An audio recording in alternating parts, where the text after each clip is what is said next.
think it's months that President Ruto has not been on car roofs. Must have been very painful to him. Because we are talking about a president who likes, generally, he likes being on a car roof. And I think he really felt, he really had to pressurize himself to not to go to not to appear on car roofs. And I think he couldn't hold it anymore. That's why yesterday he had to come out. You know, let me tell you something about, because before it escapes, that the President Ruto had, called Gideon in order for them to have a pact, which is good, ideally. But one interesting thing, Fred, that I want to tell you, and I would want Honorable Ote to refute this. You know, every time maybe two or more leaders from Mount Kenya, you know, come together and look for one another. That's tribalism. And that is what, that is a narrative that President Ruto and his supporters have been perpetuating. So regarding Gachagua, when he meets Mother Karua, that's tribalism. But when Gideon Moi and Ruto, who are both Kalenjin, now look for one another, they come together, that is national reconciliation, or, you know, building nationhood. So what we are saying is, ideally, from where I see it, I have no problem with the President Ruto looking for Gideon Moi. The only problem I have is where, from our region, when leaders come together, it is branded, tribalism. And that is something that I really have taken issue with. And now I hear that Gideon Moi is going to be given a cabinet slot. And remember, as per our constitution, Fred, we cannot exceed a number of 22 cabinet secretaries. So, of course, there are some casualties that are going to be there, if that is the plan. To accommodate Gideon, of course, there are people who will lose their seats. And we can only wait and see. That cabinet reshuffle has really been talked about, yes. Quite a lot of rumors. Why do you think it is necessary now for the president to carry out a reshuffle? The way I see it, and again, we are very sorry that we lost the Honorable Prime Minister Raila Odinga, whom I had a lot of respect for, and I've said that here. But the demise of the late Prime Minister, of course, will have a lot of impact on the political landscape. And you know, the only strategy that William Ruto had on winning back his seat in 2027, I would say, was Raila Amolo Odinga and his supporters. Now, if you watched the happenings at Nyutu Stadium during, the service that was held there for the late Prime Minister, anybody who was keen, in fact, not keen, anybody who watched, you didn't have to be keen.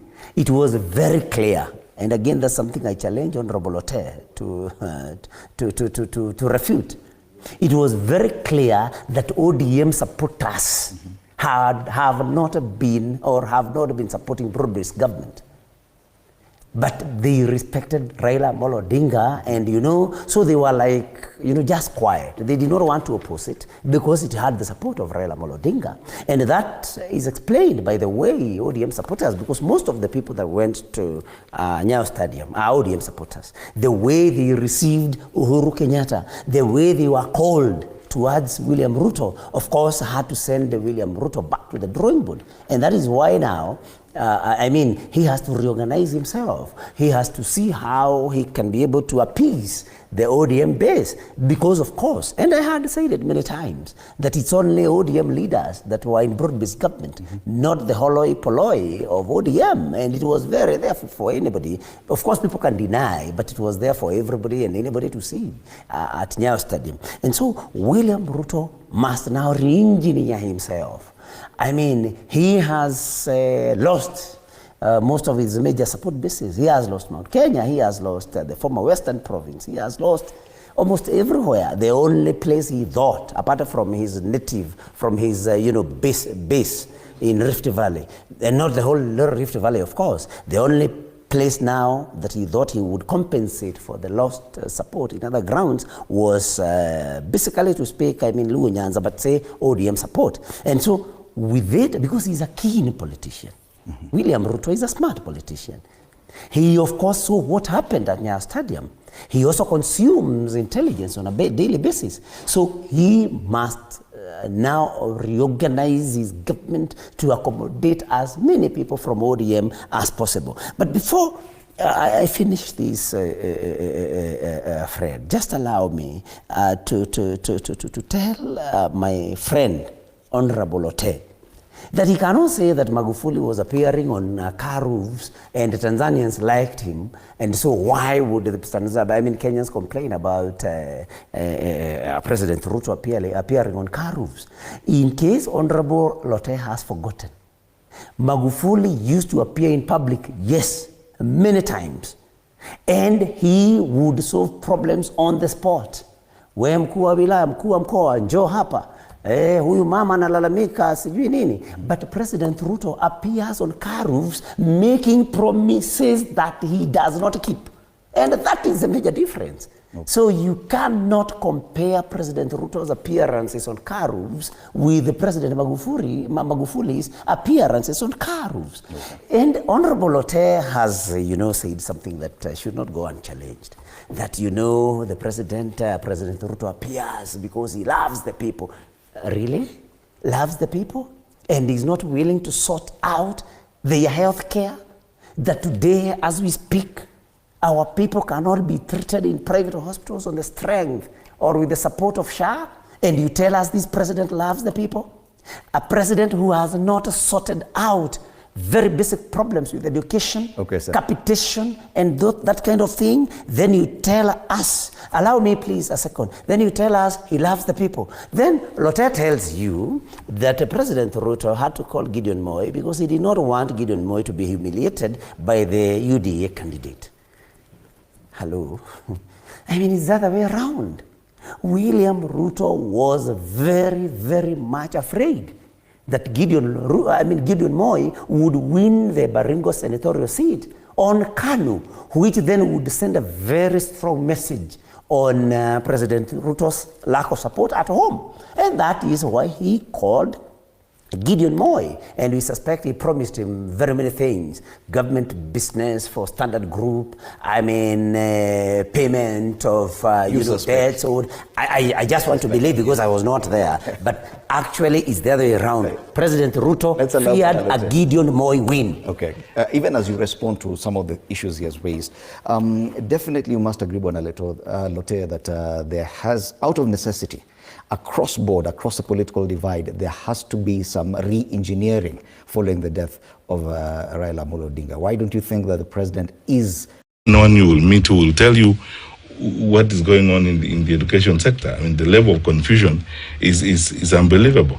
I don't want to go into the granular details. But if I could ask a question that perhaps would go into the granular details, and I know there are three that you mentioned, and this is the first one.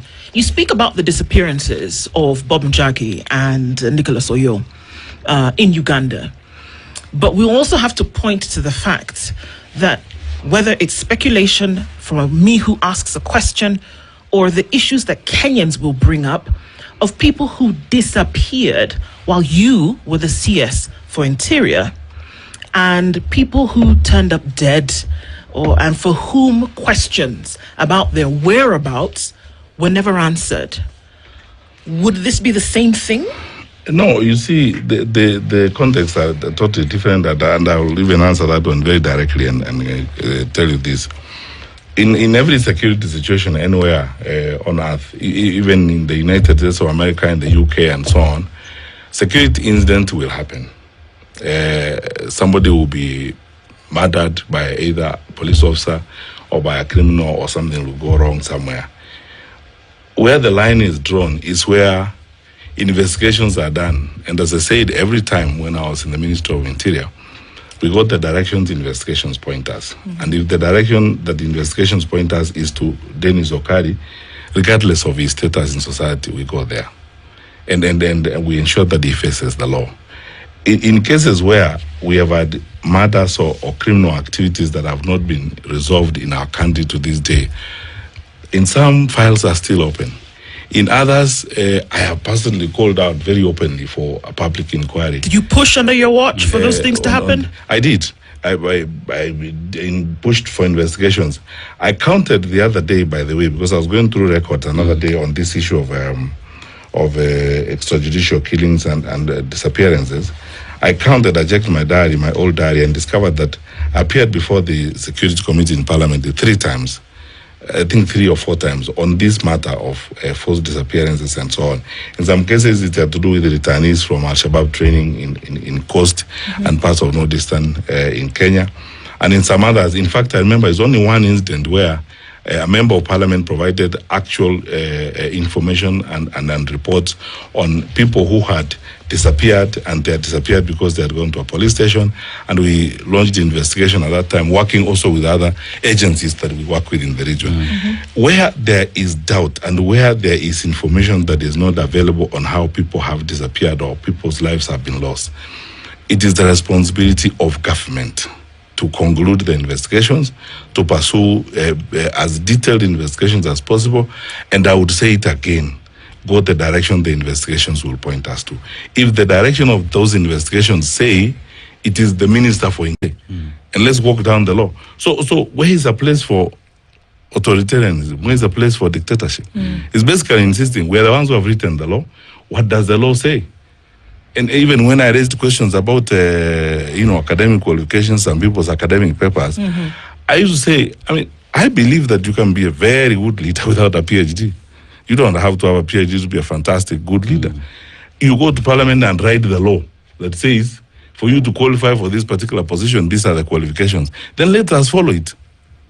But if you believe we don't need it, then the law. Remove it. Yeah. Okay. Yet the stumbling block, Dr. Matiang'i, I remember I was in your office one time. I had covered a story from Mount Elgon, and I could see the frustration that you had at the time, especially with this question of illicit firearms, was a situation where the people at the forefront were actually politicians. Because we talk about systems, and in this country we always talk about a system that allows certain things to happen, but it's actually human beings who are part of this, what we call the system. And I recall at the time, because of these stumbling blocks, you want to enforce change, you want to then abide by the law, you want to follow procedures, you want to follow the constitution, but then you hit a snag because there are powers and people that are involved in these who will then eventually frustrate any efforts to try and see, let's do the right thing, right? That is true. Politics comes in the way in most of those cases. We are here, Dennis, we are here in many respects of our country precisely because of that. We are here because there are people who want to circumvent the law, or people who want to live differently other than, what the law prescribes and what the law provides. That's why every time I'm asked the question, what would you do to fight corruption? How would you fight corruption? I tell people, we don't need any new law. We don't need any new institution. They are all in place. The laws are all in place. What we need to do, what we need is good leadership. And then nothing is stronger and does better than leading by example. You cannot tell people to stop doing what you do every day. If you are a thief yourself, you cannot tell people to stop stealing, yet you are the chief thief. The question is, that is how you lead people. You lead people by example, and then you follow the law. The reason why that is a problem, in the case, for example, of firearm licensing, is when people are, of those 5 people who failed psychiatric tests, some of them are in politics. And this is a case where we all agree that the National Security Council, even President Kenyatta himself said he would subject himself to that, and any member of his family who had a firearm would subject themselves to that, and that is what happened. But you see, there are some who would like to circumvent that. You remember, I was taken to court several times by people who are resisting that. Yet, you can go and amend the law, but as long as the law says this is what you need to do, that is it. Imagine all these societies that we keep admiring, whether they are, in Europe or wherever. Sometimes life boils down to one thing. Let's all follow the law. No one should be favored. Let's all follow the law. If we follow the law that we have in place, we will all be very happy and peaceful. Why should you get away with crime and while others are punished for it?